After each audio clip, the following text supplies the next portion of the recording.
আসসালাতু ওয়াসসালামু আলা রাসূলিল্লাহ আম্মা বাদ। সম্মানিত ভাই বন্ধুরা, আজকে আমি আপনাদের সামনে ছোট্ট একটা বিষয় নিয়ে কথা বলতে চাই। সে বিষয়টা হলো, আজকাল কথায় কথায় দেখা যায়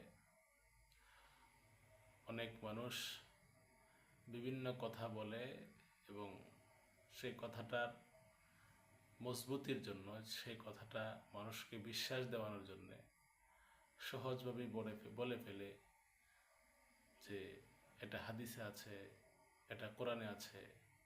অথচ এই ব্যাপারে রসুল আকরাম সাল্লাল্লাহু আলাইহি ওয়াসাল্লাম কঠিন বাক্য উচ্চারণ করেছেন ওই সমস্ত লোকদের ব্যাপারে যারা মন গড়া কথা বলে তারপরে বলে এটা হাদিসে আছে অথবা এটা কোরআনে আছে।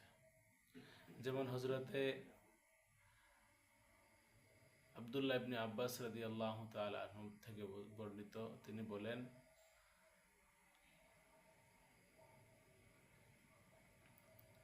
ইত্তাকুল হাদিস আন্নি ইল্লা মা আলিমতুম ফামান কাযাবা আলাইয়া মুতাআম্মিদান ফালইয়াতাবাওয়া মাকআদাহু মিনান নার।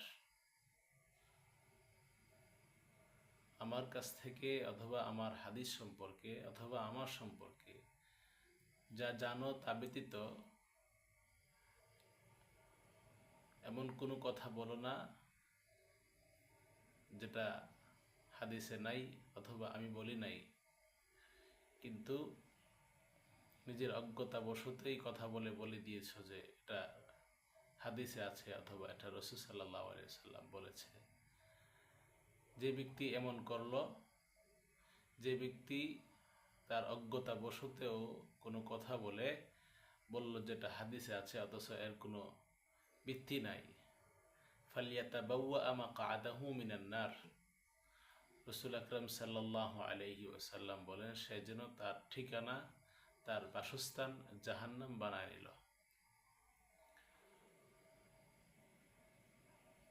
অথবা কোনো ব্যক্তি এই ধরনের কথা বলল, ওমান ক্বালা ফিল কুরআন বিরাইহি,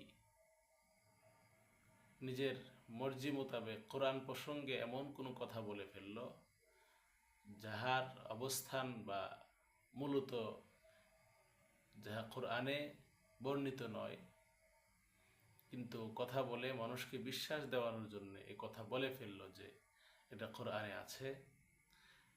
রাসূল আকরাম সাল্লাল্লাহু আলাইহি ওয়াসাল্লাম বলেন, ফালইয়াতাবাওয়া মাকআদাহু মিনান নার, সে যেন তার বাসস্থান জাহান্নাম বানায় নিল। এজন্যে আমাদের কথাবার্তায় লাগাম টানা প্রয়োজন। কথাবার্তায় আরেকজনকে বিশ্বাস দেওয়ানোর জন্যে,